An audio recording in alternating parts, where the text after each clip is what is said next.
Hatari. Afu ni kawaida tu. Tunazoeana, sinaelewa tena.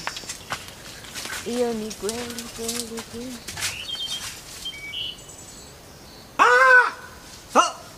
Umetoka wapi? Wewe unauliza na kuhusu nini kwanza? Huyu juzi nilikutana, sio wewe? Ni huyu. Wewe nakufahamu, wewe ni mwenyeji. Wewe. Kwa hiyo nisaidie nini? Unaitwa nani? Jina langu litakusaidia nini?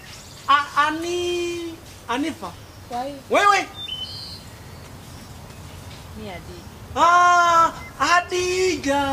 Adija wangu. Okay. Sasa mimi nataka nijitambulishe. Sawa? Mimi naitwa Dr. Gobole. Mimi ni daktari. Unatibu nini? Unatibu nini? Magonjwa yote. Kwa mfano ugonjwa gani? Majipu. Ipo hayo. Umeona? Kama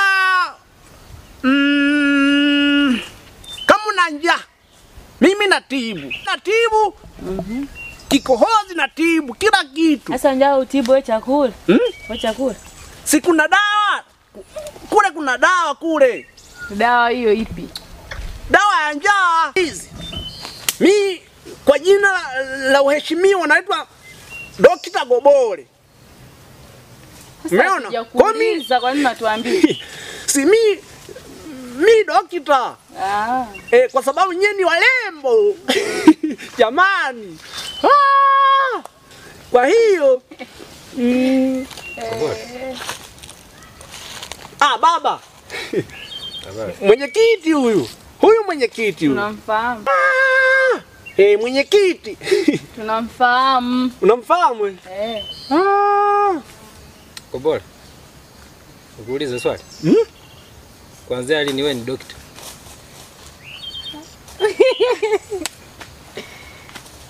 Yani nilipoingia pale hospitali. Acha upumbavu. Mimi huwezi ukanirubuni. Mimi ni mtu mzima ambaye anajielewa. Unasikia Gobole? Mama hapa wanakusikiliza yani mambo ya kipumbavu. Unatibu nini? Unatibu panya? Tunaisha na safari zetu. Wewe na masomo wapi na wapi? Acha upumbavu na siku nyingine Gobole. Nimewaambia. Wewe sasa umeshakuwa. Yaani ukikutana mabinti washauri mambo ya maana, sio kuwadanganya, kuwarubuni. Nimewaambia hivi. Unatibu njaa, unaweza ukatibu njaa wewe?